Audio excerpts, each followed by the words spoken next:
Good morning, and we are trusting that you are keeping well. Thank you so much for joining us right here on MBCI TV.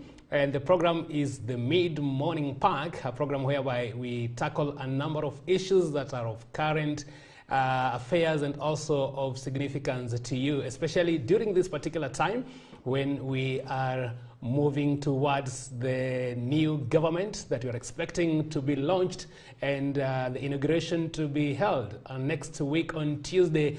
And today we want to tackle quite a number of things as far as the transition is concerned. And thank you so much for finding time to be with us on MBCI TV. And remember, you can join us by texting us on 23814, that is our SMS line. And also on WhatsApp, 0721-105-105, 0721-105-105.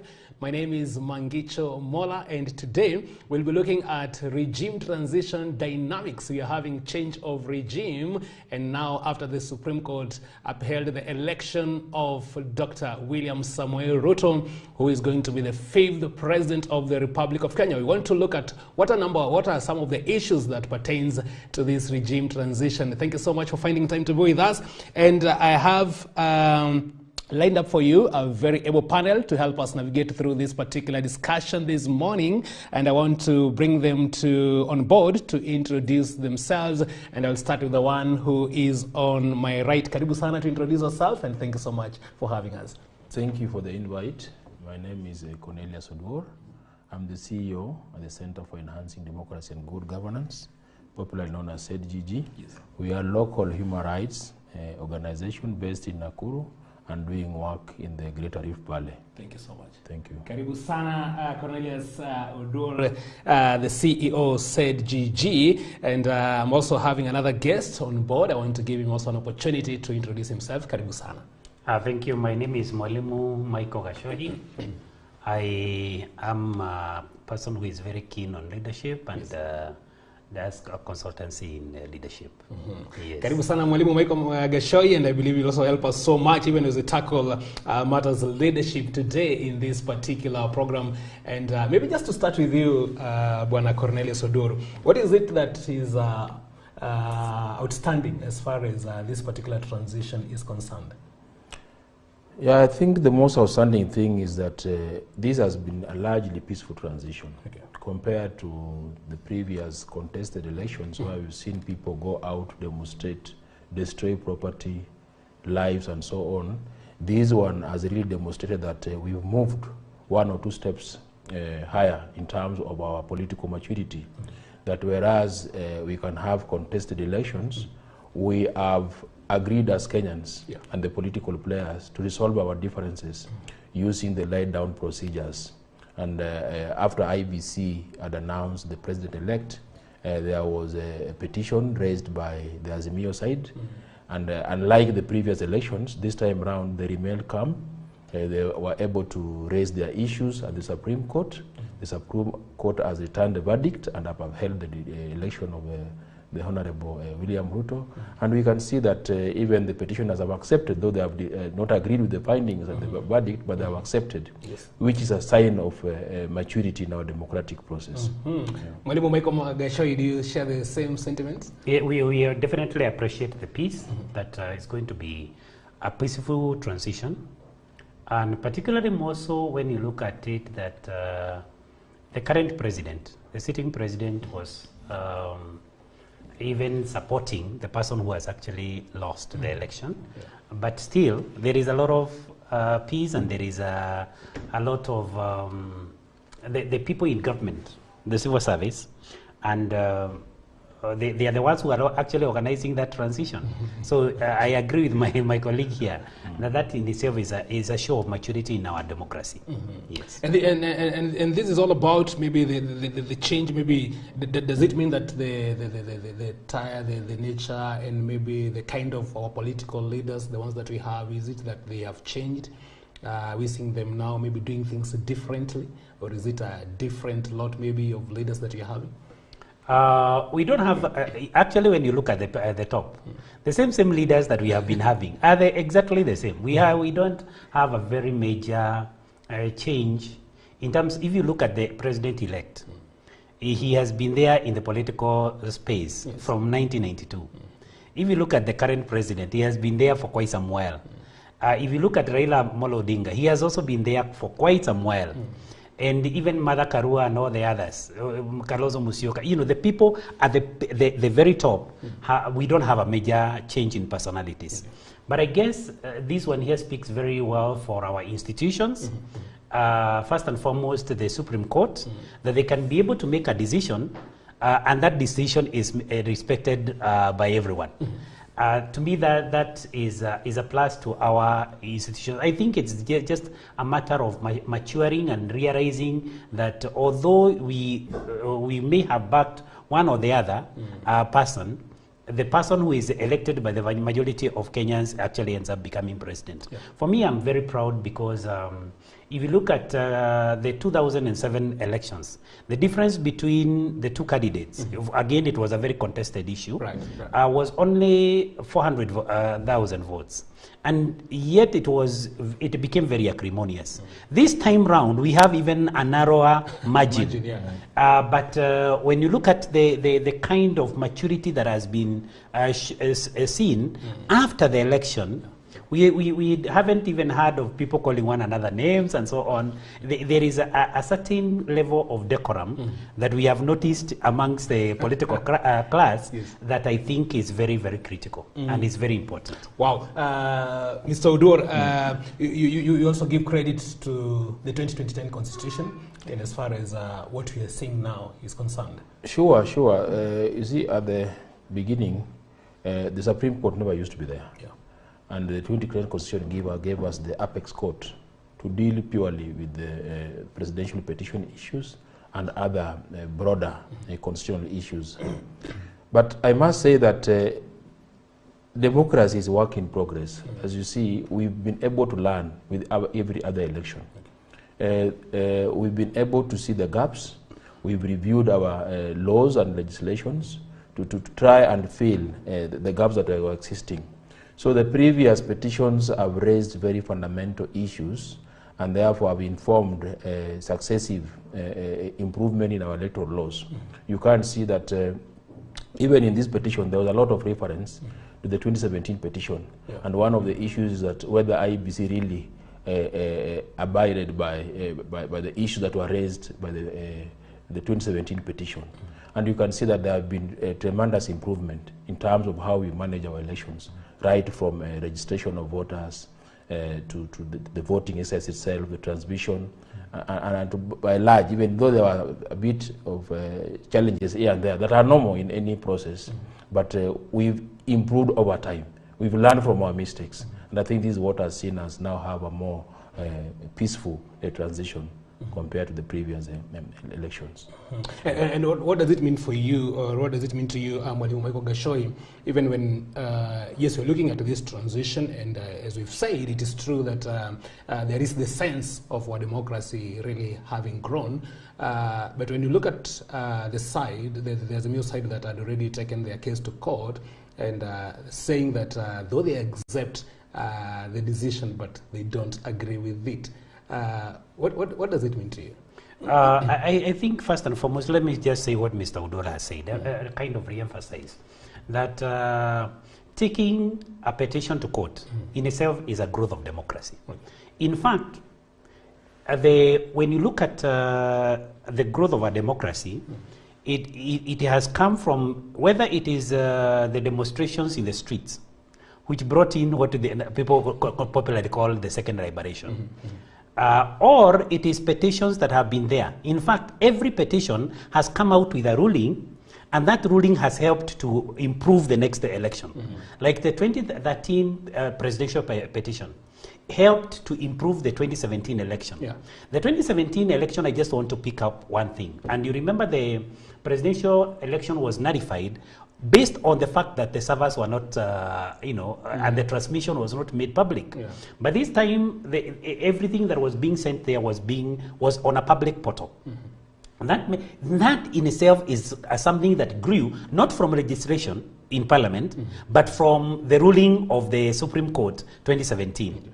And therefore, to me, I think we should also credit, particularly Raila Amolo Odinga, even as much as many people would want to verify him, we should credit him for the fact that 2013, 2017, he took the petitions to court, and that petition, the ruling of the Supreme Court, actually helped improve. And I believe, even when the final reasons for throwing out the petition and so on are given in this petition, I am very sure they will help improve the 2027 elections.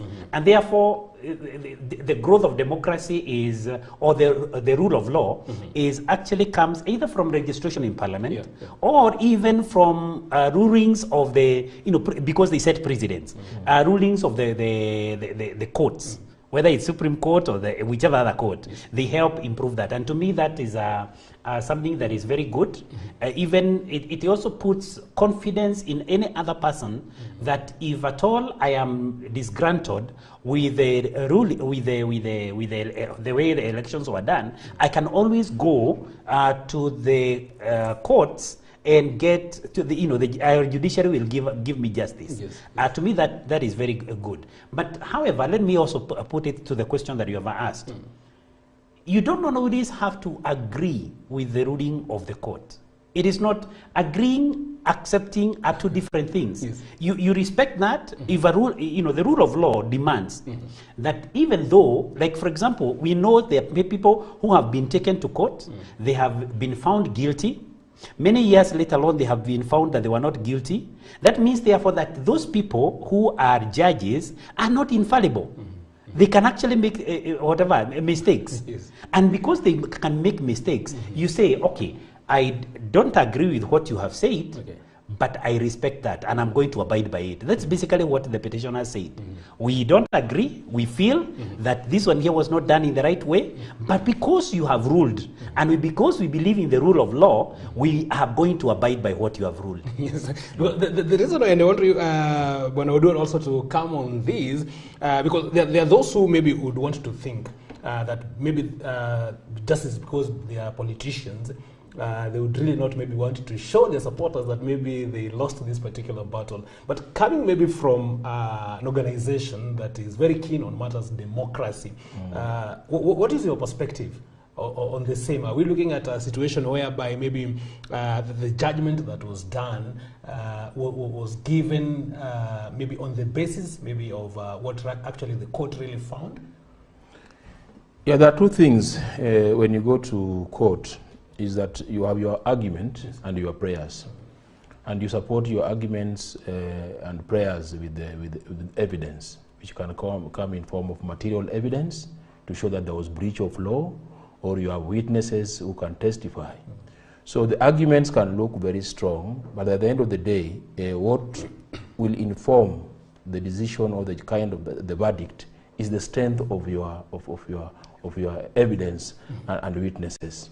So now that parties accept that they abide by the rule of law, and this is what defines our democratic process, they have no option but to accept the verdict, as much as they may not agree with it, because everybody went to these elections to win. And the fact that maybe they say that they differ with the judgment of the, does it in any way maybe erode the trust maybe of the court?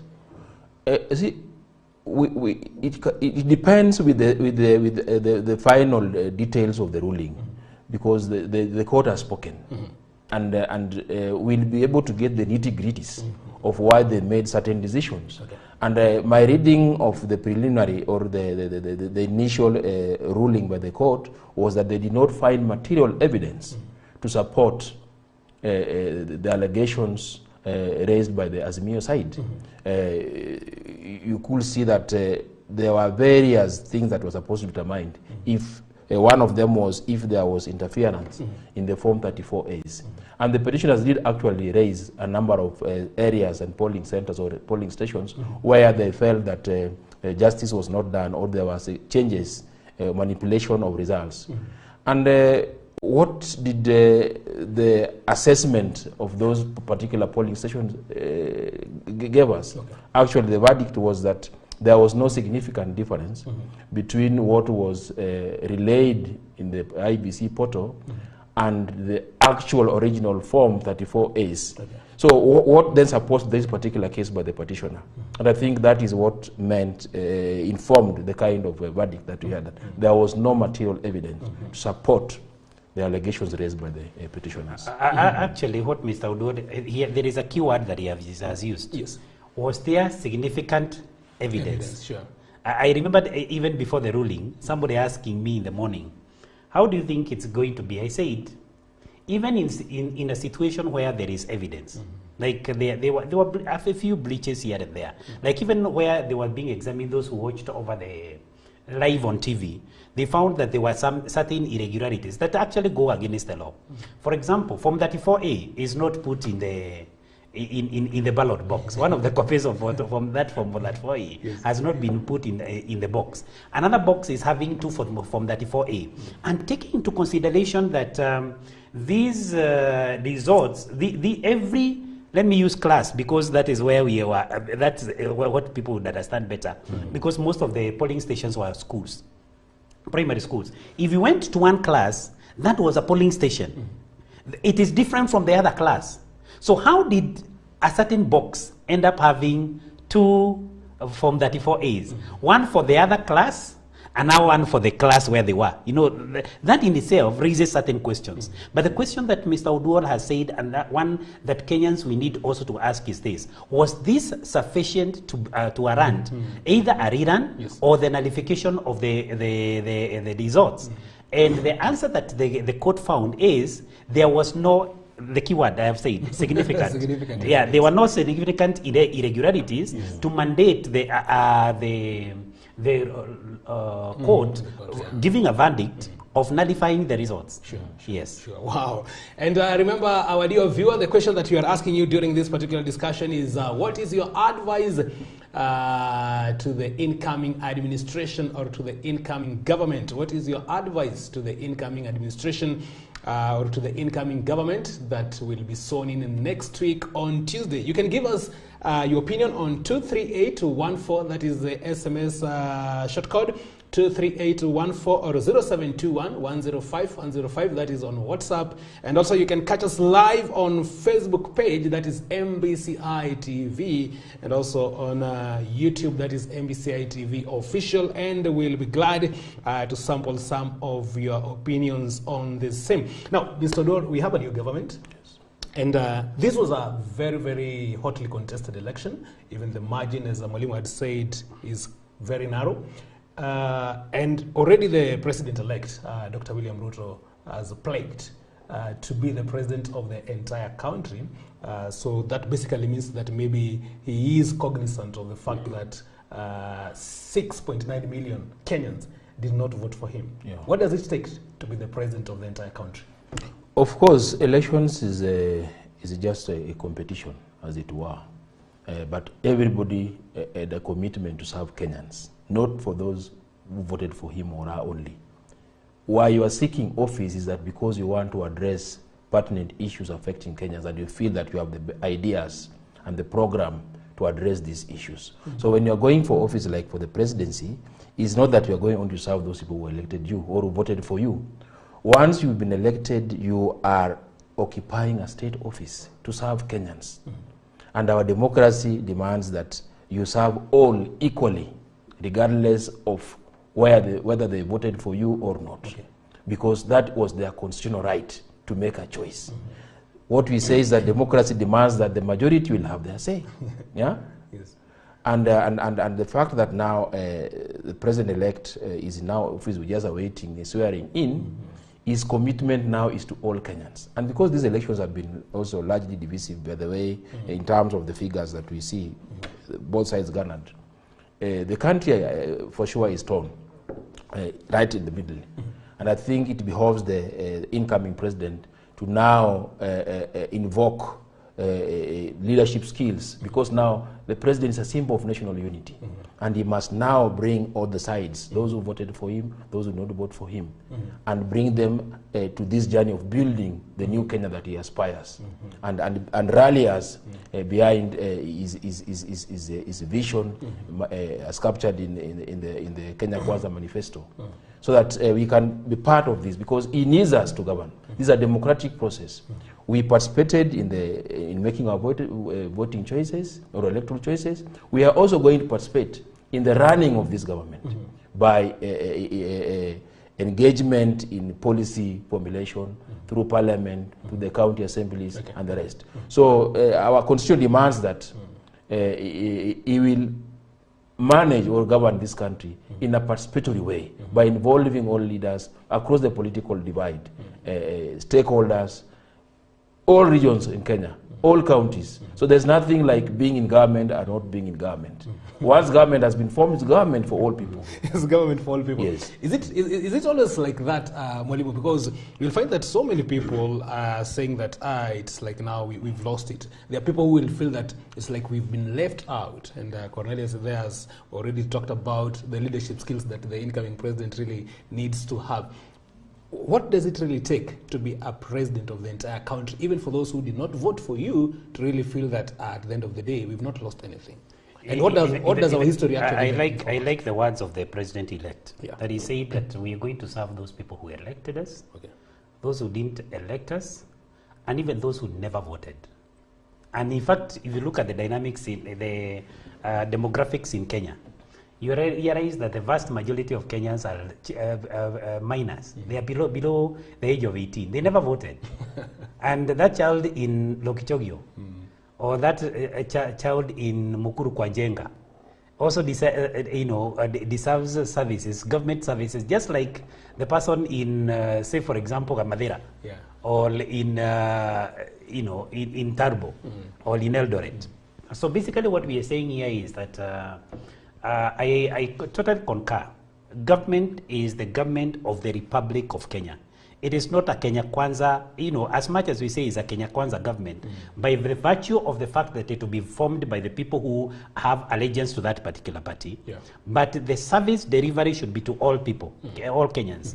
If you cross-check, you realize that back in history, in fact, there was a one time whereby some people were arguing that the people who seems to have been in the opposition seems to have benefited from government more than those who actually voted for that government. There has been that argument in the past, right from the time of Moi through the times of Kibaki and all that. But when it comes to, say, for example, the projects that the government has to be done, has to do, the money is appropriated in parliament.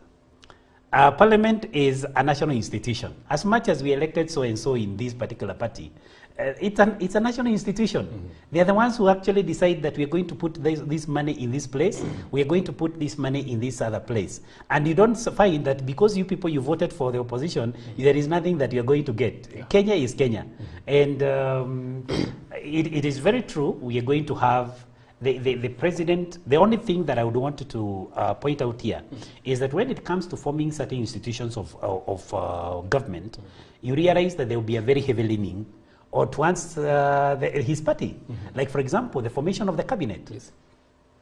Well, there are some people in the past, like even in the developed democracies like America, who have ended up, the president is from the Republicans, but goes to for a Democrat, openly professing Democrat, because this person has certain skills that are needed in running the affairs of state. And I believe that... you think we need to reach at that particular point? I believe that is the way that we should go. That we should be able to see some after the election, cabinet. After the election, after the election, as soon as the election is over, now it is time to build the government. And particularly more so because our cabinet, according to the law, should not be people within the political class.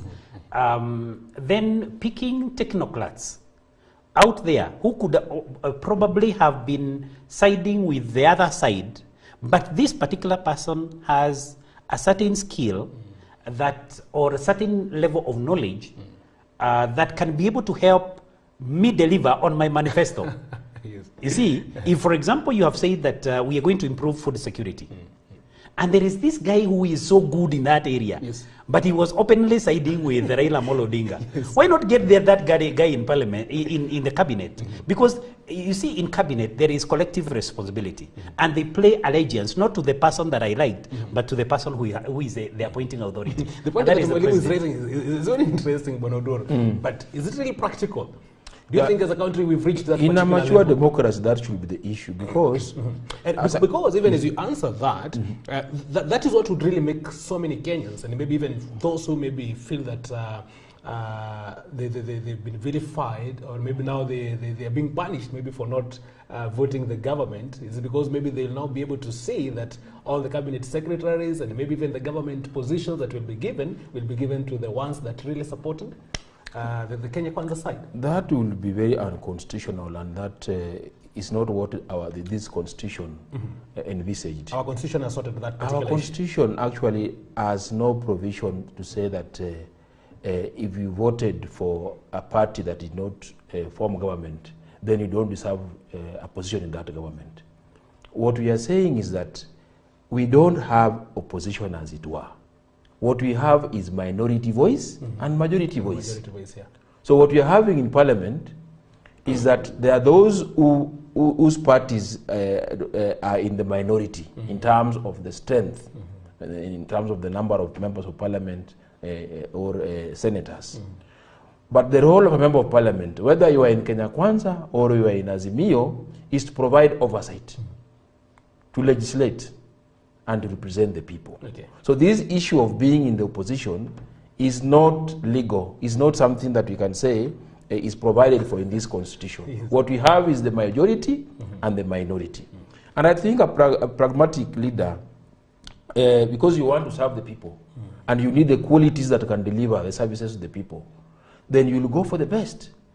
And I should not be sacrificed as a dual, because probably somebody perceives that I supported the Azimio side. If I have the qualities, that is what should count. Because I have a right to a political decision choice. But that should not be used against me in terms of my aspiration or ability to serve in any capacity in this country. And I think we've seen that before.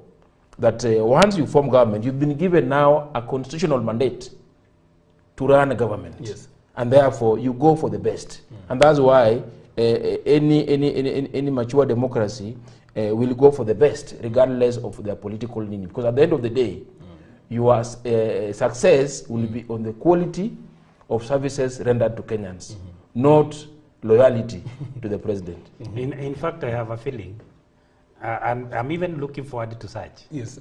That next week we might end up having that, because the president, once he's sworn in, he's going to pick his cabinet. Okay.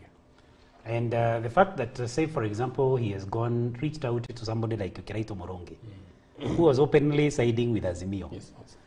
but has reached out to him and they have had some kind of discussion. It means, therefore, that I think he may, and I look forward to such a situation, he may end up picking people from across the divide to make up his government. Yeah, that one. And that is something else that Mwalimu, I also want you to chip in on, because there are those who have also been arguing that because lately we've been seeing some of the leaders that maybe were on the other side now shifting their allegiance. What does it therefore do maybe now to the voice that we also need, maybe what we can call the opposition voice? Now, one of the things that you realize is this. In Kenya, unfortunately, we don't have ideologically based parties and formations, political formations. If you look at basically Kenya Kwanza and Azimio, or whatever, manifestos, you may realize that they are more or less talking the same things, but in different language.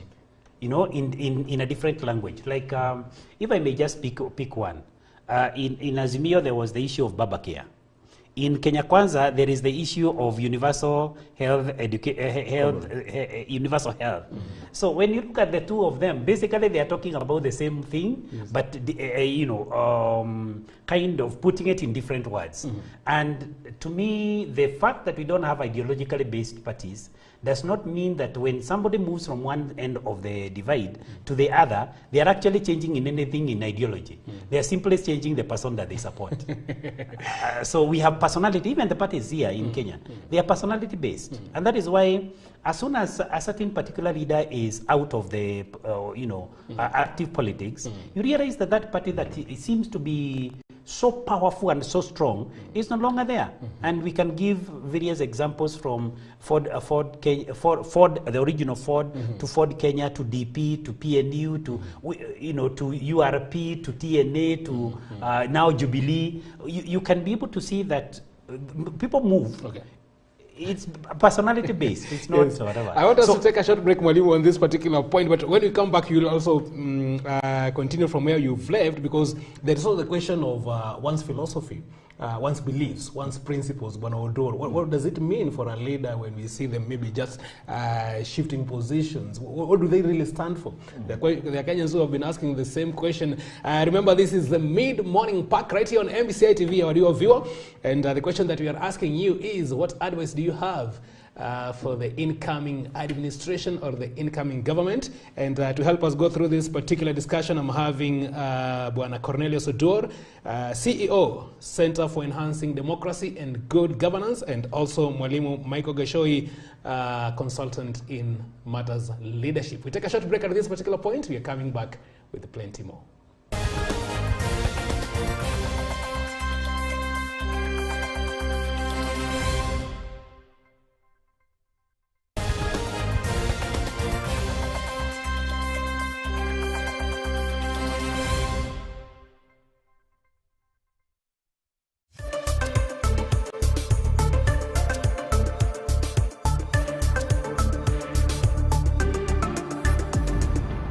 MBCI Television, transforming lives. Msemaji wa ikulu ya Kenya anaitwa nani?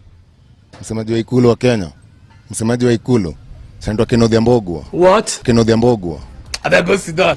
Msemaji wa ikulu Kenya anaitwa nani? Waitangura. Waitangura. How many countries are there in Kenya? 10. Name them. Nairobi, Kisumu, Mombasa, Nakuru, na Kakamega. Which part of Africa is Kenya located? Makueni.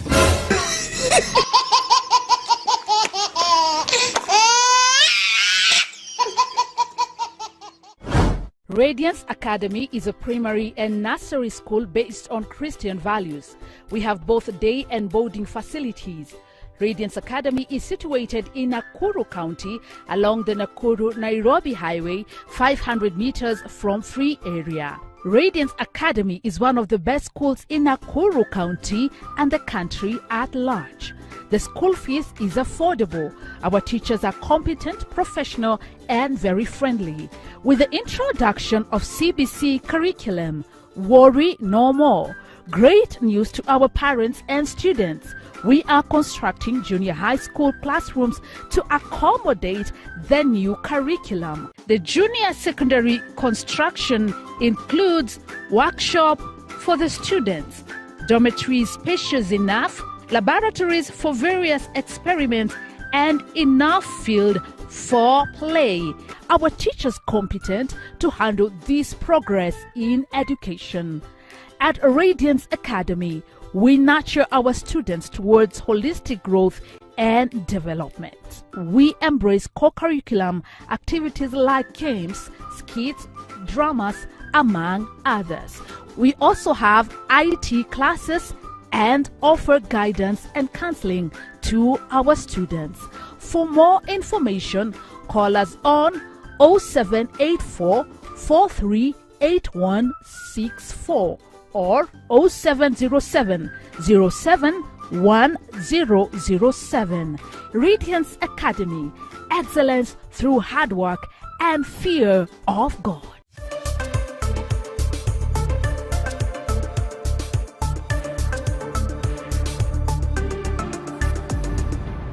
MBCI Television, transforming lives.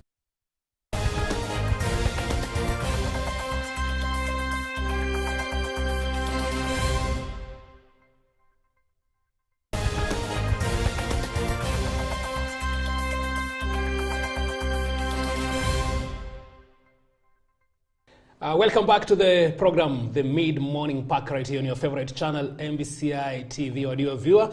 And today we are discussing regime transition dynamics. And this is a very interesting show because we are just left with a few days to the inauguration of the new government. Next week on Tuesday, that will be 13th of this September, when the new president-elect, Dr. William Samoei Ruto, will be sworn in as the 5th president of the Republic of Kenya. And in this particular show, I'm having two guests who are helping us to look at this particular situation or at this particular topic in details. I'm having Bwana Cornelius Odor. He is the CEO of Center for Enhancing Democracy and Good Governance.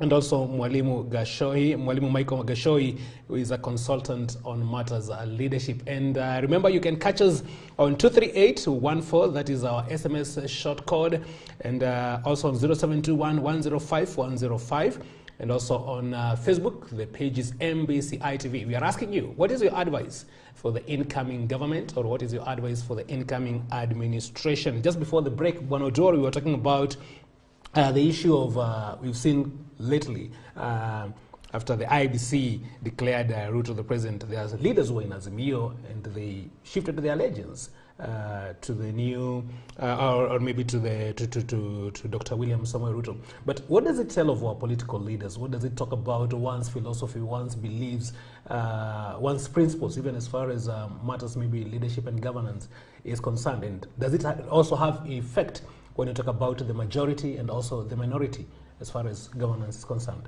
Yeah, this is one area that we still have challenges in our political process, democratic process, because you belong to a political party because of your belief in certain fundamental principles and policies that this political party believes in. And the fact that politicians find it fit to jump ship after the elections shows that we are still lagging behind in terms of our belief in the political parties that we belong to. So it tells you that we are largely in political parties to ascend to power, in which case if that political party does not succeed, then people shift to the party that has won the elections. And I think that that's not very good in terms of our democratic process, because then it tells us that we are not in this political party because of what they stand for, but because we feel that this will be the shortest path to accessing to or ascending to power. So it's not bad, it's a free choice, it's voluntary to belong to a political association, and therefore those who move, as much as it raises issues of integrity on their part, it's also their democratic choice to move to a new political formation. And it's also largely informed by these myth in Kenya that people want to be in government. And therefore, you will find even in the postponed gubernatorial elections in Mombasa and Kakamega, you'll hear the political leaders campaigning that we don't want to be in the opposition. How can a county government be in opposition? I think that's a fallacy, and it has no meaning in law. So what we are saying is that whereas it's their freedom to move, it must be informed by either a shift in belief, in policy, and it cannot just be moving towards the center so that you can get a few proceeds by way of appointment. And I think that's a work in progress. That is one area that probably in terms of building strong political parties, we still are lagging behind. We may need to see how we are able to build very strong political parties that are found on very sound policies in terms of how they want to address the various development challenges in the country, so that you don't just jump ship. It must be informed. It must be informed. It cannot just be a short path, a short way to getting into political appointment. And you've used a very interesting term there, myth, because Mwalimu even has a contribute on that. The reason why some people think that we have this, we can talk about the hemorrhage of maybe some of the politicians moving to maybe now the government that is coming now, is because maybe they think that maybe when they are not there, maybe they are not going to benefit, maybe they are not going to, maybe their issues will not be looked at. But even as we look at it, and we also have the new constitution that brought in the aspect and the matter of devolution, should there be any cause for worry? I agree with my brother Odwal that particularly more so for the county governments, there is nothing like being in opposition. Whether you are in Kenya Kwanza or you are in whatever, because the government that we have at the county level is a full government. By the way, in Kenya we have 48 governments. We have the county government and we have the national government. So the 47 county governments. Once the money comes from the exchequer to the county, the county is the one that controls what they do with that. And the executive does not have any control, any say. The executive, in terms of what will go. Let me put it this way: not even the executive. The national government does not have anything to do with what goes on at that level. What happens is that after you have used your resources, obviously there are certain checks and balances. To me, there are checks and balances, like the controller of budget will come in there. The SRC will come in so that people don't just award themselves all manner of levels of salaries. But that is at the national level. But those are institutions. Like when we are talking about SRC, is the institution, and that institution is not controlled by the government of the day. Ideally, when the 2010 constitution put so many checks and balances, if we were to implement them to the letter, I'm telling you, people would not have to fight to be or start moving to be in government. Yes. By the way, being in opposition in itself is something that is very good. You may not have the rages of of state, but you bring in your ideas, and that does not mean that your ideas cannot be accepted simply because you are in the opposition. Okay. If you come up with a good idea that is going to help the country, whether in the opposition or in government, in fact, let me put it this way: we have a presidential system of government. Parliament, including the people who have been voted on the UDA, should not be viewing themselves as people in government. In fact, our constitution places the parliament as one of the roles of the parliament is to place checks and balances on the executive. And whether you are in UDA or you are in Jubilee or you are in ODM, yours is actually to serve the entire country. When a motion comes to parliament, you don't look at it and has it come from government or where has it come from. You look at what are the merits and the demerits of this particular bill. How can it help improve our country? How can it help the Wanjiko, the Atieno, and the Mwikali back in the village? If the members of parliament and the Senate were to look at themselves that way, there will be nothing like these issues of we are in government, we are not in government. The government, we really need to understand from even the civics, primary school civics, history and civics, that's what we did, some of us. We have three arms of government. We have the executive, we have the legislature, and we have the judiciary. The judiciary, by and large, has been able to cut a niche where they are independent. The executive has been a kind of a monolith thing that tries to interfere with everything up to the time that we have the new constitution. Because you remember that in the Old Testament, not the Testament, in the Old Constitution, the person who actually used to appoint judges without any person, checking on them was the president. But right now we have a system of appointing that judge. And that is why even when Uhuru Kenyatta did not appoint the 40 judges, remember there was a court ruling against him. Yes. So basically what we are saying here is members of parliament need to view themselves as actually they should be the opposition, kind of. But at the same time, I would also want to say that there is also another kind of thing that I don't know whether our constitution currently deals with it. But we have so many parastatals. We have so many semi-autonomous government agencies. We have so many other places where, because you are leaning towards this, you are appointed as a director this, as the chairman that, and so on. I think in the course of time, with a full implementation of our constitution, I think some of these things should be made fewer and fewer, such that once you are appointed, once you are the elected president, you form your cabinet, you run the policies, because that is policy formulation. You do the policy formulation. The implementation is actually the civil service, and the civil service does not serve it serves the government of the day. It doesn't go according to who is in power. And Mola, Yes, Bonador.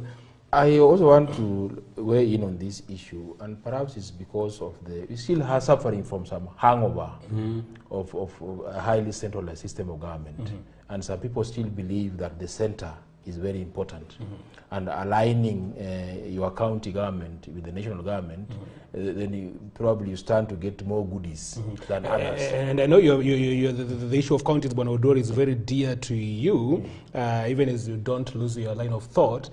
Has it been like that even for the previous years, that maybe those counties that have been perceived to be pro the national government, is there anything to say that maybe they are ahead of the other counties in terms of maybe development? Not really. Evidence does not tell us that counties that were maybe led by Jubilee Party have benefited more.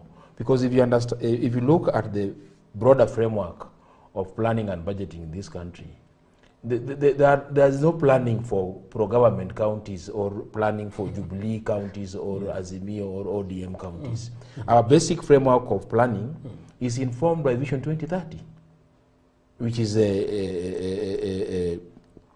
further detailed in the medium-term plan, 5-year medium-term plan. Every county developed their own budget that is informed by the 5-year strategic plan, the so-called CIDP, or the County Integrated Development Plan. And these governments, the county governments, are recognized in the constitution as distinct governments. They exist because they are recognized in law. They are not appendages of national government. And therefore, they have every right to plan and budget. And they allocate resources equitably based on parameters that go beyond political affiliation. The parameters we are looking for determine the resource allocation in this country is population, poverty, the geographic size of the county, and many other factors. So it's not which political party or political affiliation you belong to.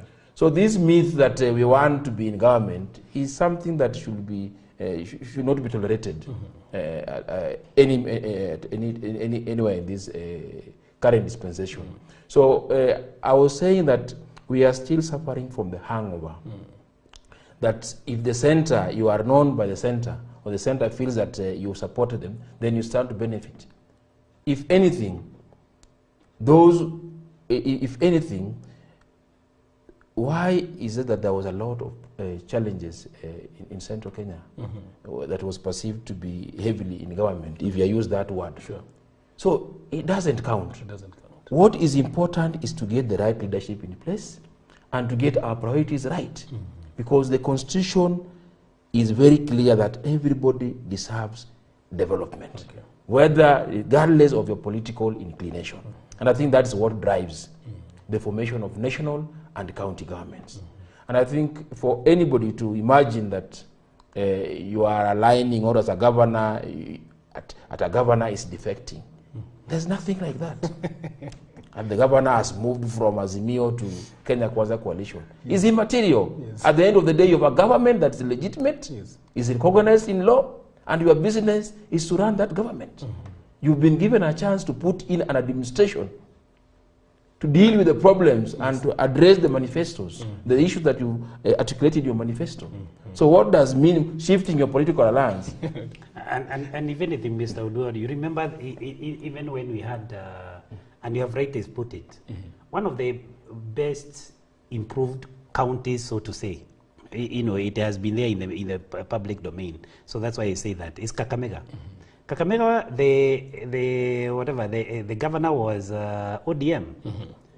We had another one, like, let me not mention because it's in the negative, but we had some counties in affiliated to Jubilee.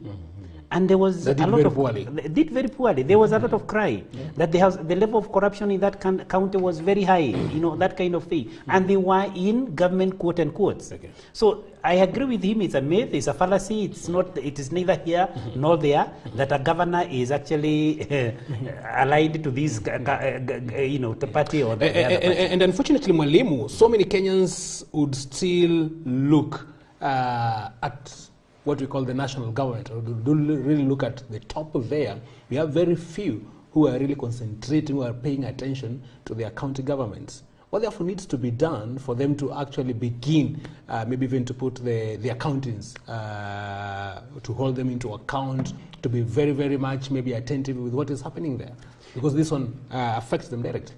In fact, that focus on the national government is what, in my considered view, made some of the electorate make very poor choices. They make very poor choices. They vote in somebody not because of the of the leadership qualities that he or she has, but based on which party. You find that this particular person A is in a certain particular. He's very good. He's very good in as far as leadership is concerned, and he has proved himself elsewhere, or even in politics. But he's rejected on the basis that he's in the wrong party. I think to me that one is a poor choice by the Kenyans, because that particular person that you have voted in with, and we have quite more than a fair share in Kenya of people who are just voted in based on the political party which they were in, and in that region, this whatever that was the bedrock of this particular party. But what we are saying is that if people were to make right choices, what my brother is saying here is should be what should be there. The money that is supposed to come to Nakuru County, for example, the 15 billion, is still going to come whether we are like we have had, somebody elected on an independent in Meru. Yes. Independent candidate. That particular person, although later on she said, I'm leaning towards this direction. Yeah. But basically that person is independent and runs that not based on the political policies of the big parties, but you run that county. Whatever you envisioned to do, you do it. You are given a space of 5 years. Exactly. You do it. Use the money that is there, helped by the county assembly, and helped by the executive that you pick. You deliver to the people, and probably they will give you another term. But if at all we lean on just a matter of, and that in itself brings also a lot of issues of corruption and misappropriation of resources, because as long as I know, for example, I'm affiliated to Jubilee, to use the parents of the young people, Mutadu, as long as I'm there, I know I am protected. Yes. That should not be the case in as far as the drafters of our constitution were concerned. Actually, devolution is a very, very good thing. That you are given your money that from the national whatever, the money that we have gathered from our taxes or from the national budget, you're given your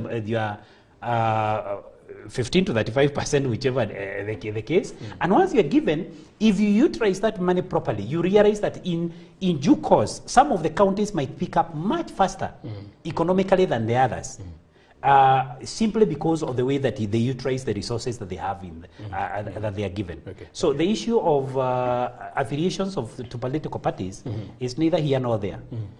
From your perspective, Bonodur, even as you address this particular issue, what do you think needs to be done? Like, for example, an organization like Center for Enhancing Democracy and Good Governance, what do you think needs to be done to Mwananchi to pay more attention, to put a lot of focus on the leadership at the county levels, and maybe even looking at the example of the new governors that we've had? So many of them have been coming and saying that there have been a lot of maybe public wastage there. Some of them also looking at other issues, but it's like we have the Mwananchi not really paying attention to this.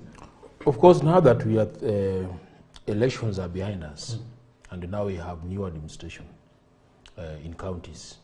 Now we should shift our focus to engaging the government of the day to deliver on the promises. Because we believe that those who were elected, they were elected on the strength of their policies, their promises they gave to Wananchi, that once they are in office, they are going to deal with these problems around maybe health, education, agriculture, and those kind of things. So we need to have a structured engagement. And for us to have a structured and objective engagement, we need to, as a civil society organization and those who are interested in civic matters, to continue doing civic education or political education so that people are able to engage from a position of knowledge. Because once a government is formed, then the next thing is focusing on implementation of policies of this particular administration. And what a better way to implement policies, because now what counties are doing currently is to formulate the county integrated development plans. And we should ensure that the issues that are at our core of our development needs and priorities find their way in the county integrated development plan. So as a governor, the head of the county government, they should be able to ensure that now the issues that they had in their manifesto are also properly articulated in the CIDPs. Because the CIDPs is what will define the broad development priorities for the next 5 years. And that then will inform the annual budgets for the next 5 years. So as citizens, we need now to have a constructive dialogue with the people we put in leadership to ensure that the promises don't just become hot air, using the words of the Supreme Court, but they are now translated into tangible development programs that will be implemented through the annual budgets. And that implementation of the annual budget also requires that we build a very strong force for civilian oversight, so that we are able to ask the right questions at the right time. Otherwise, if we sit back now and say that now that we are in government, Kenyans like that, we are in government, we'll wait, and then we start complaining that this government has not delivered on its promises. So it calls for active citizenship. And I must also put a challenge to the county assembly, that the role of the county assembly is to provide oversight by scrutinizing the policies, the legislations, the programs that are presented by the executive. So they should move away from this comfort zone that they are also in government. They need to check the executive and ask questions, interrogate the policies, weed out the corrupt, petition them, challenge, remove them from office through mechanisms that have been provided. Otherwise, without the concerted effort of the county assembly and checking on the county executive, then all these promises will just remain a dream. And that will be very frustrating for the citizens. Now, I'm of the opinion that even some of the promises should not be fulfilled. Yes. Because some of them were meant to simply hoodwink the electorate to vote for them. I can say that, and I don't want to give too many examples. But I think it is the part that Mr. Odore is saying. We need to have an engagement in dialogue, such that we actually look at some of those promises and we ask, is this really what we need? Because in the morning I put something like on my Facebook. I was thinking through some of those things that have been said. And you realize like the issue of food security is an issue. And when some of the people, what they have said, we need to give farmers subsidized whatever fertilizer. I say it, and I just want to read the way I put it. Subsidized fertilizer is not the panacea to food security. We need to do several other things. For example, one, stop the 1-ton subdivision of arable land. In the name of Broti Maguta Maguta, you understand the people who say that. We should also have more mechanized agriculture, which of course cannot take place when we are subdividing our land. We need to have improvement of animal breeds and animal husbandry. We need to decrease dependency on rain-fed agriculture to irrigation. We need to have food storage and processing improvement. We need to create or venture into more markets so that our farmers can end up being motivated. Because so much of what is being produced is actually going to waste. We need to change agriculture from an occupation of the rural folk to agribusiness. You know, basically what we are saying is that we need to question, instead of now dealing with agriculture subsidies, is there something else that we can do? Because agriculture subsidies, as much as it has been promised, I believe it is a very short term. And number two, I don't believe it is sustainable. So we need to look for long-term solutions to our problems. So some of and if we get engaged in dialogue, and unfortunately, our constitution and the law also provides for something like that. But unfortunately, our people are so either not informed, or they don't care. There is a kind of don't care attitude, or they are not aware that they have a role to play. For example, there is supposed to be public participation in every development project. There is not supposed to be a development project in this, or even the law, or even when it comes to passing any legislation. There is supposed to be public participation. And I can tell you what, especially the county governments have been doing. These ones have not been, the information is not widespread. What they do is, they say we are going to have public participation, and they invite the people who they believe are going to back whatever they want to do. So there is a meeting, say for example, in Bahati, in a certain hall, and the people go there and they register. As they register, each one of them is given 200 shillings. For participation, public participation is not supposed, you are not supposed to be paid for public participation. Because you are actually engaging in dialogue on what will benefit you for the long term. You should, in fact, complain when you are being paid, because you should say some of this money that is we are being given should actually go towards that project, so that it is either bigger or even better implemented or faster. So basically, what we are saying is that what has been there in called public participation, in my view, it is people who are pro that project who are invited, or even people who know nothing about that project. Then they come and they sign somewhere that I participated, and therefore, in case it is questioned anywhere, they can say we held a public participation in this hall. So to me, what Odol was saying, there is need to be an engagement in dialogue. It's very critical. It is provided for in the law, and therefore that is what we should go for. And the citizens themselves should pick upon themselves. We should not only point out to our leaders. Even the citizens have a right to point out the good, and the bad, and the ugly. Whenever it happens. That's very right. And remember, you are still joining us on the Mid-Morning Park right here on MBCI TV. And we are talking about transition regime dynamics, even as we look forward to the inauguration of the new government that will be held on next week. That will be on 13th, and next week on Tuesday, when we'll be expecting Dr. William Samoei Ruto to be sworn in as the 5th President of the Republic of Kenya. And as Mwalimu said, I want to also touch on that. There are a lot of promises that were actually made, and even as the new government will be sworn in next Tuesday. Now, what Kenyans will be waiting for is to be able now to see some of these promises being put into implementation. What do you think, even as we look forward to the inauguration of the new government next week, what do you think are some of the most important things that Kenyans should actually now begin to see, that we are now seeing changes, we are now seeing results, even maybe in the first 100 days? Yeah, this being a very important period in our transition. Of course, the transition itself is just an event that's provided for in the Constitution to signify that the president-elect has now assumed fully the office of the presidency, and is taking an oath of affirmation to say that I'll abide by what is provided for in the Constitution with regard to the role of the presidency. That is all. Now, the big part is now implementation of the very, very many promises that were made during the campaigns.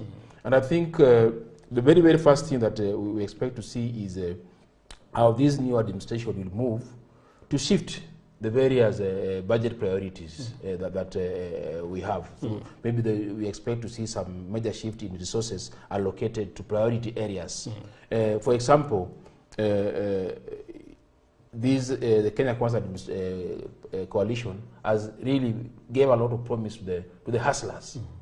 Now, people are looking forward to seeing the Hustlers Fund. Yes. And I think because budgets were already done, we're likely to see a proposal in Parliament to allocate resources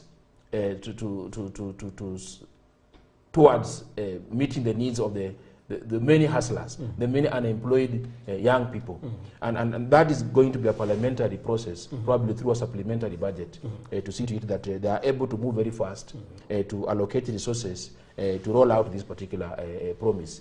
That will also require some kind of legislation, because as you know, the Constitution does not allow us to allocate resources without any kind of legislation to guide in the management of those funds. So we are likely to see priority in areas of legislation to put in place a policy and a legal framework to implement some of the promises. And that's why you see that they have moved very fast to consolidate their support and numbers in Parliament, because they know they require numbers to push through, pass some of these proposals in Parliament. Yes. Otherwise, without numbers in Parliament, some of these proposals might not see the light of the day, because in Parliament it's about numbers and your ability to persuade legislators across the political board to support your idea. So we expect that there will be those quick wins that the new administration will seek to pursue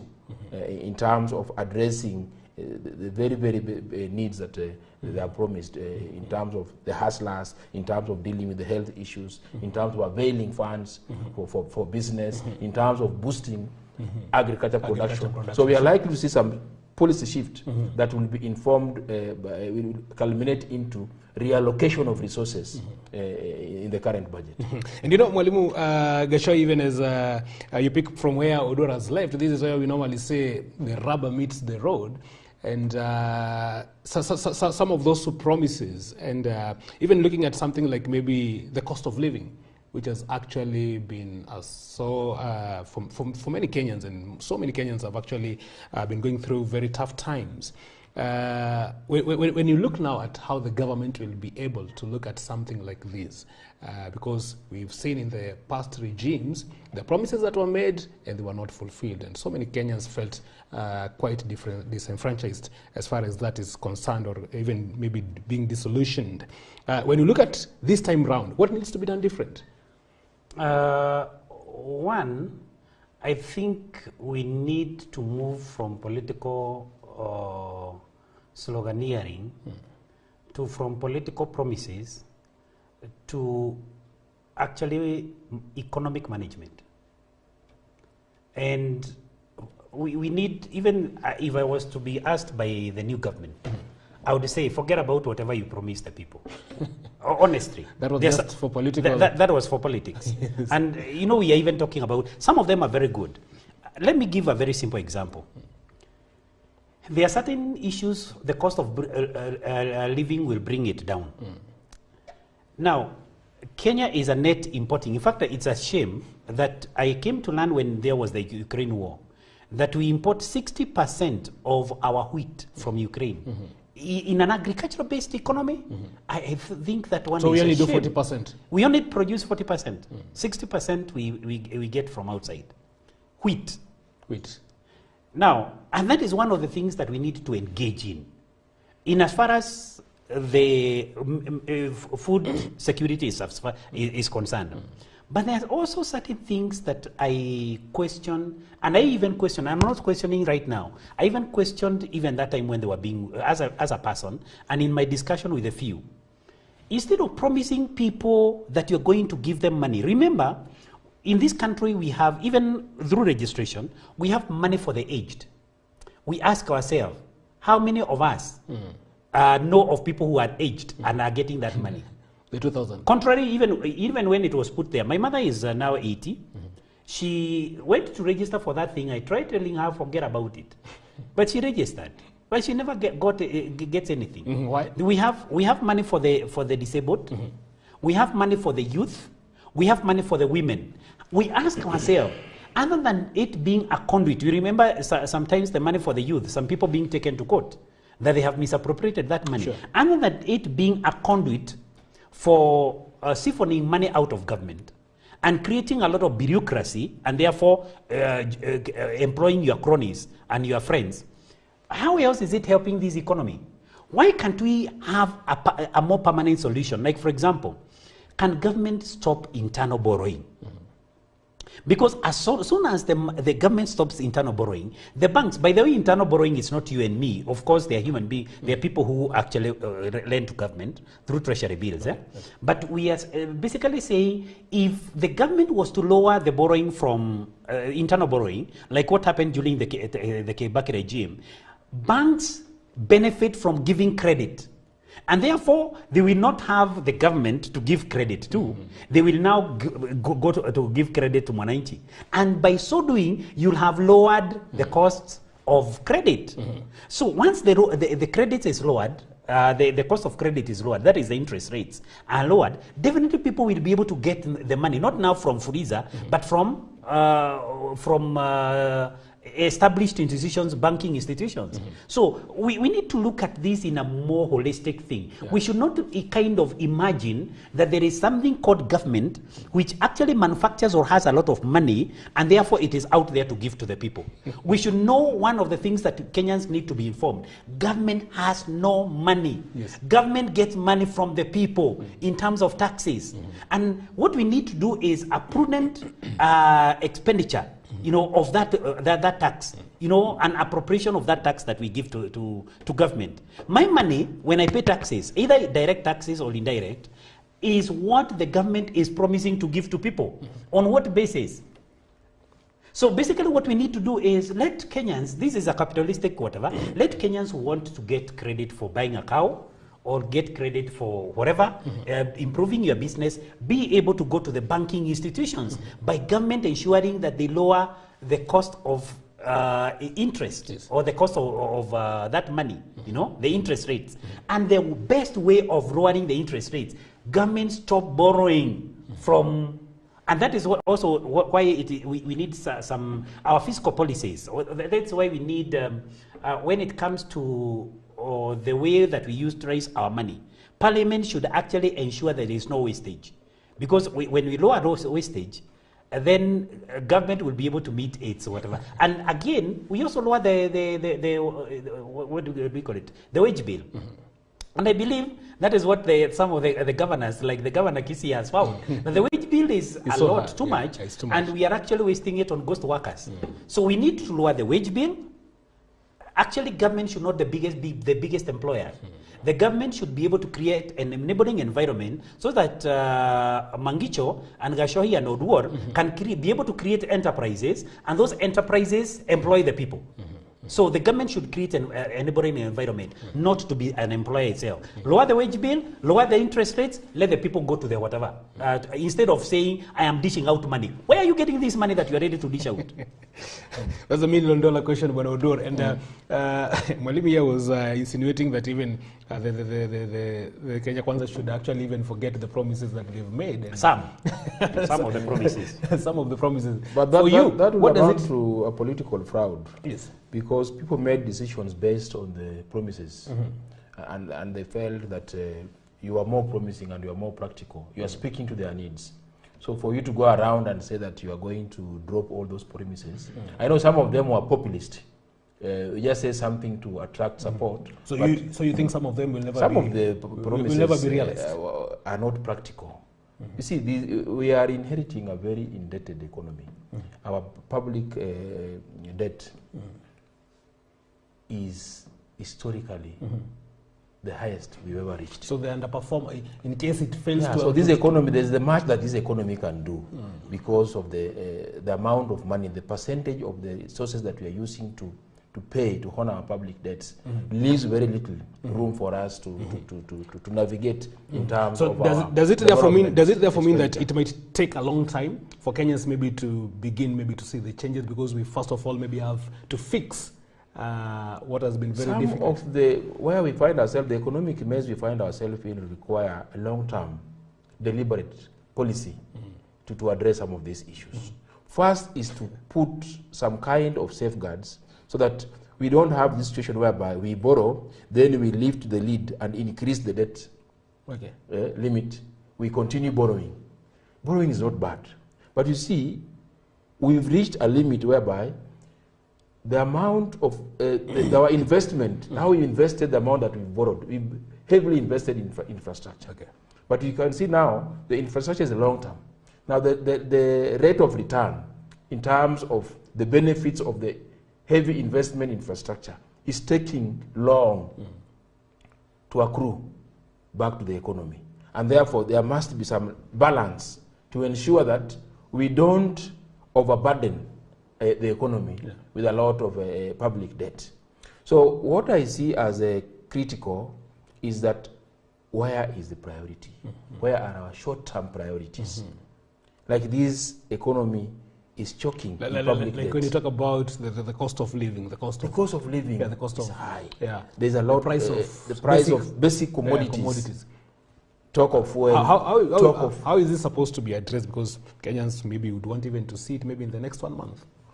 Of course, the short-term mechanisms of dealing with this could be ways of providing some structured subsidy, whereby the most deserving are able to access the basic commodities. The only problem that we've had within the subsidy is that it's not well thought. And therefore, we end up with a subsidy that deprives us of the most important commodities. When this subsidy for maize and flour was introduced, you could see that the net effect was that even that flour was not in the supermarket in the first place. So people say it is better we have it with a high price and it's available than have it subsidized and it's not there. Yes. So I think how we structure and program for subsidies is what has been the problem, because largely they are done for political expediency, and therefore they are not well thought out. Reading and listening to news yesterday, manufacturers are complaining that they are yet even to be that the bids are yet to be settled for those who offer the subsidized maize flour. They are yet to be settled by government. So who is this manufacturer who is willing to give maize flour on a subsidized price, and there's no known date when you'll be paid? Some of these companies can go down. So what I'm saying is that Kenya Kwanza had a very broad policy on how to fix this economy. And I think now is to put that promise, that manifesto, that policy into practice by having short-term, medium-term, and long-term strategies to deal with these issues. Of course, we must look at the quick wins and must look at the most important things to do to safeguard and to remove the most vulnerable and the marginalized society from the problem of accessing the basic needs, being able to afford mechanisms through which we can acquire, we can deal with the food insecurity, we can deal with the issues of access to education, which is a problem, access to basic healthcare, which is a problem. So some of this is work in progress. Like now the universal health coverage is something that has been piloted in a number of counties. And I think we have fundamental lessons to learn from it, so that we can have people access affordable medical health care. We can deal with the issue of education. I think we've had challenges with the current curriculum. How do we fix it so that we remove ourselves from this uncertainty? We don't know this whole issue about the junior secondary schools. Are they in primary? Are they in secondary? Which schools are students applying for? So all this confusion can be fixed by the current administration in terms of what they think needs to be done almost immediately. Of course, others will have to be dealt with in the long term. So I think just requires a clear purpose and a clear plan. We are past the campaign period. Like now the implementers, the technocrats, put their mind and address these issues. Now there's no room for political rhetorics. It's back to business. It's back to business. I want to say that my brother has said that if some of these are abandoned, it would amount to political fraud, and I totally agree with that. But when it is one thing campaigning, it's another thing being in, dealing with government. Yes. The problems that we are having in this country, they are in so many areas that they must be prioritized and say this is the problem number one that we're going to deal with. And this is problem number two, problem number three. They deal with them in a very systematic manner. not in a populist. I looked at two of the governors, not mentioning of names. And I looked at it and I said, whatever they are promising, well, it was a campaign promise, but whatever they are saying is actually not only unsustainable, but it will end up ruining certain things. Like, for example, bringing hawkers back to the streets of one of the towns. Yes. Now, that in itself, it may be popular with the hawkers, but what about the business people who do their business there? What, they are hiring premises. You know, they are hiring premises. They need also to get to be assured of their income. So we need a systematic way of dealing with the problems that Kenya is having. Okay. And you and I have been here in Kenya. And in the Jubilee administration, I remember 2013, one of the promises was every child going to primary school will be getting a laptop. After 10 years, and please remember that some of the people who will be in the current, in the next government, are actually a part of that Jubilee. You know, it's good to call a spade a spade. Yes. Where are those laptops? And now they are finishing. So they're in the university. Those guys. They're in the university. Where are they?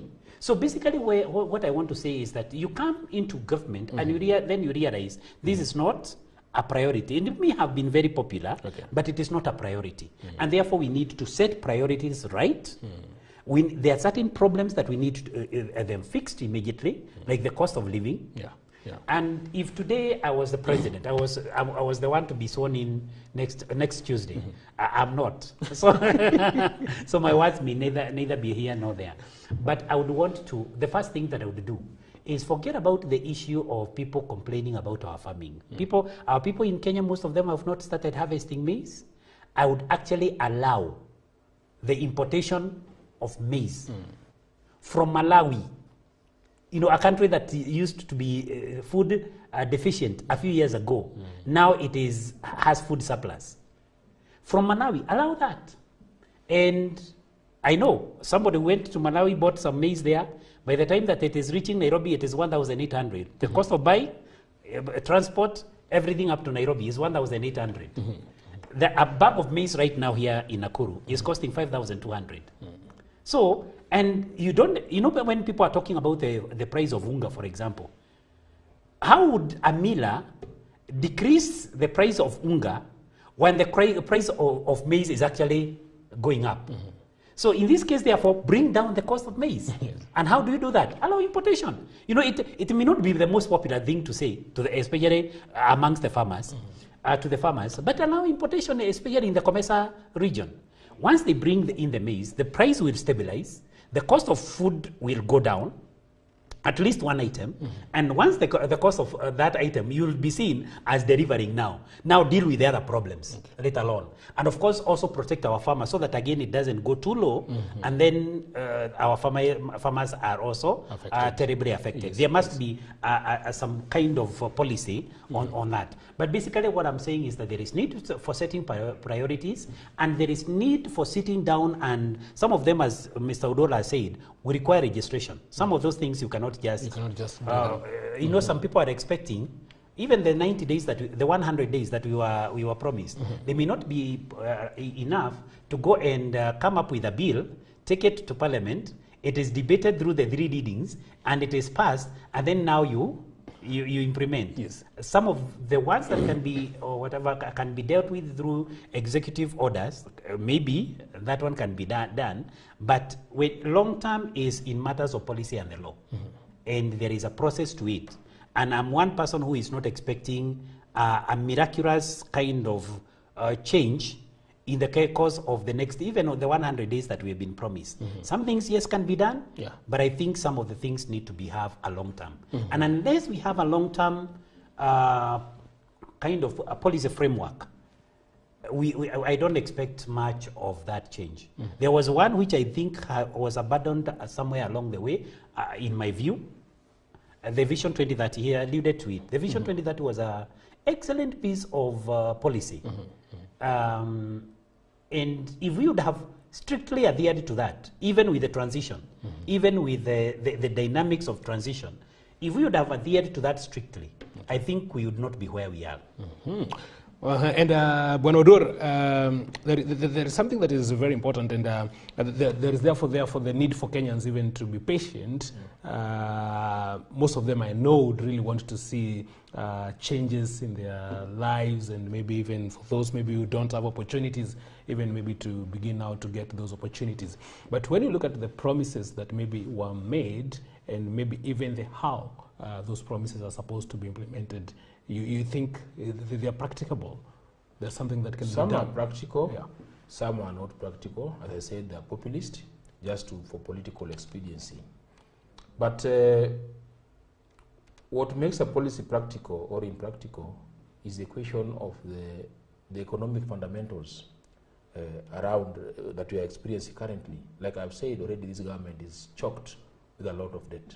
Not only the national government, but equally even the county. There are several pending bills.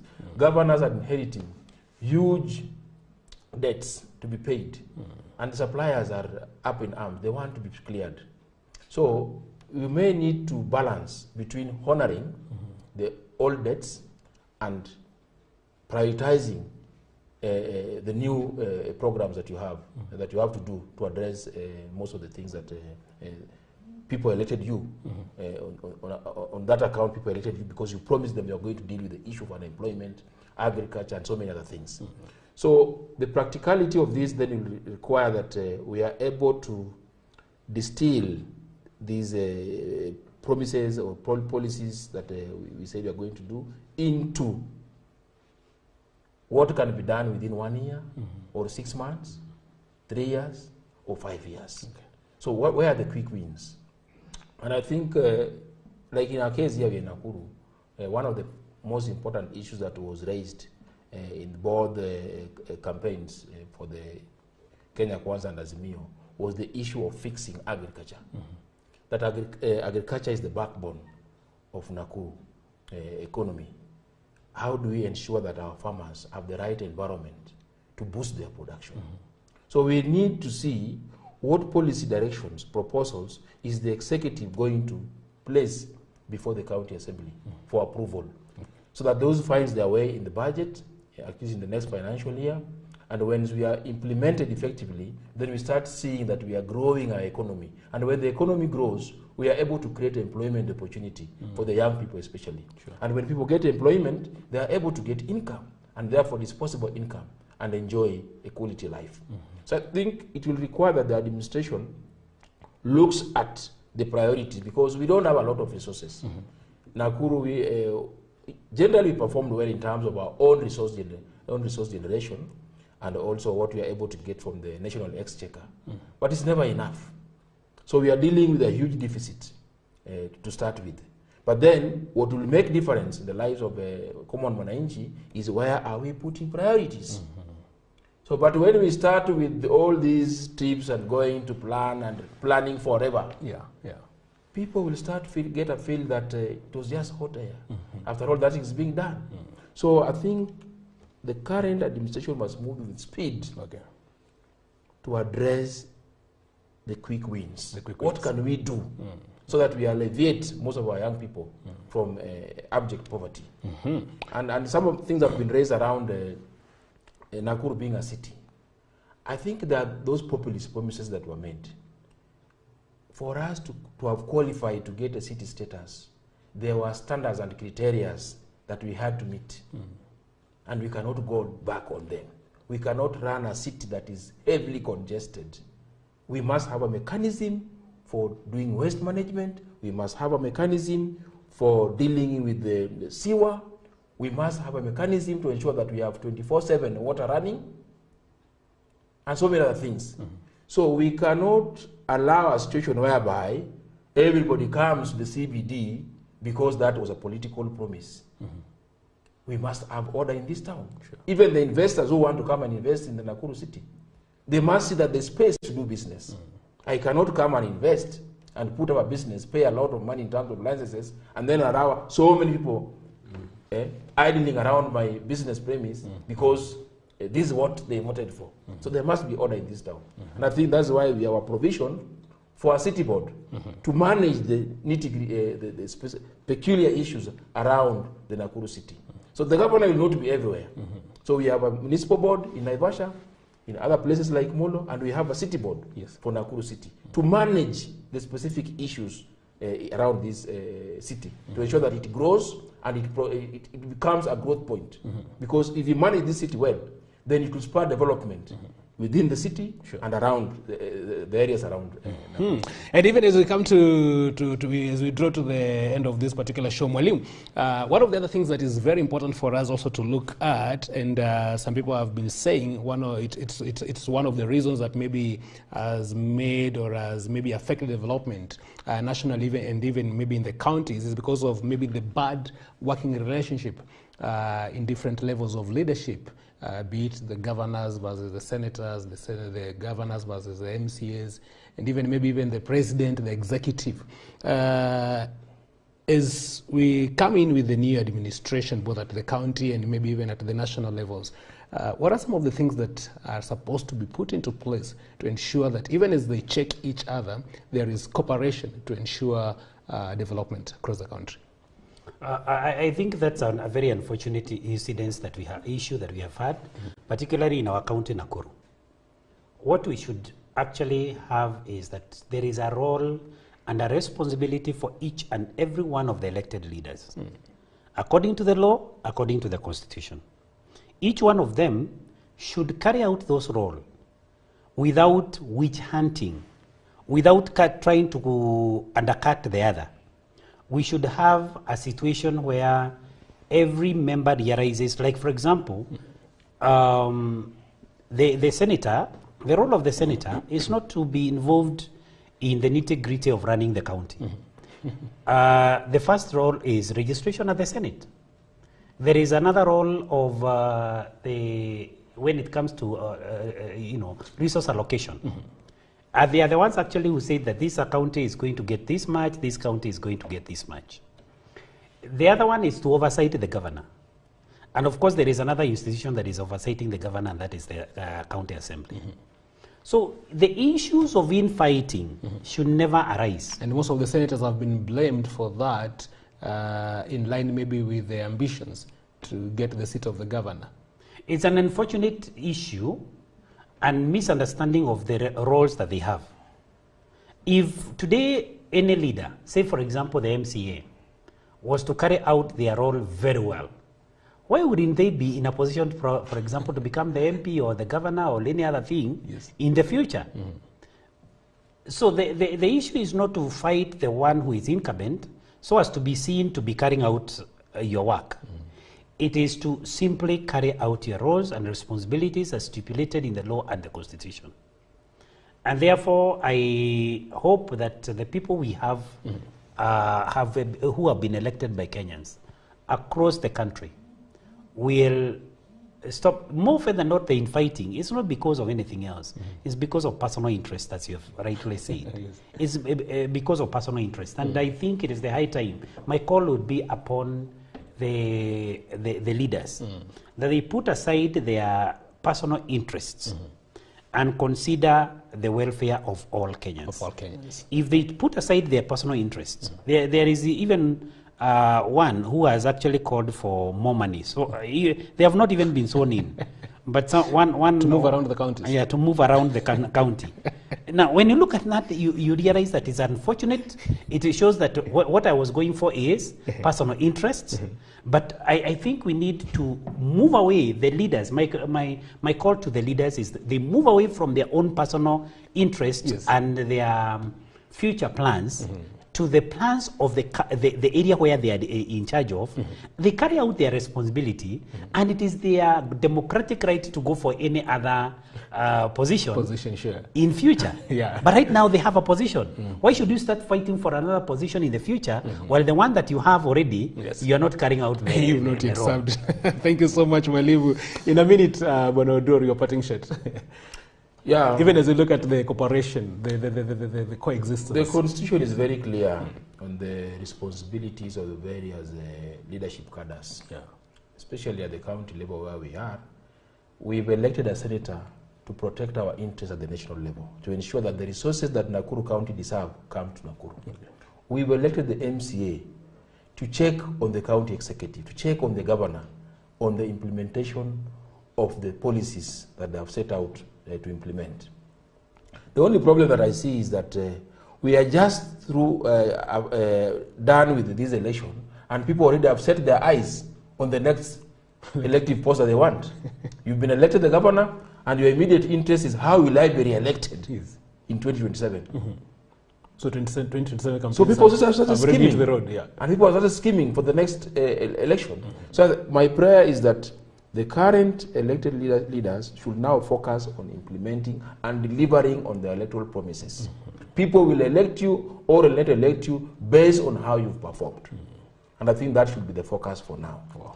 And I'm also calling upon Mwananchi that now that we've made our choices and we have governments in place, both at the national and the county level, let's now organize ourselves, interrogate these policies, participate actively to ensure that they deliver on the policies. What I'm calling for is active citizenship. It doesn't end with electing leaders. Yes. We must continuously engage in the process of governance, in the process of making decisions at the local level and even at the national level. Thank you so much, Mr. Cornelius Odur, the CEO, Center for Enhancing Democracy and Governance. We thank you so much and appreciate your contribution in today's show. And also Mwalimu Michael Gashohi, consultant on matters of leadership, and was also vying for the Senate in Nakuru. Looking forward to 2027? Right now, I think it is too early to start to start saying which position to go for in 2027. It's time to serve in your capacity. But there are things that, as a person, in my own personal life, that I need to do. There are things that I think I need to get involved in, including some of them that we are saying here. Yes. I look forward to actively participating in public participation for the policies that are coming out of our county assembly and probably even the National Assembly and the Senate. Okay. Because nothing stops me from looking at it, studying it, and writing a memorandum. Wow. So that is what I need to do right now. Right now, we need also to give space to the people who have been elected to deliver, so that they don't start later on saying we didn't deliver because we were opposed. We were opposed. But of and course, we were given hard time. but of course, one of the things that we need to know in Nakuru is that the so-called opposition was obliterated. We actually almost don't have an opposition in the county assembly. 44 elected on UDA ticket, out of 55. So that tells you that it will also call for you and me to be very active. To be very active. That's really okay. I'm being told our time has really run out, but thank you so much also Mwalimu Michael Gashohi, leadership consultant. And that's where we bring it to a close for today. Thank you so much also, our dear viewer, for joining us on this particular show and also for your participation. My name is Mangi Chomola on behalf of the entire crew that has made it a success. Till next Wednesday, wishing you a blessed day.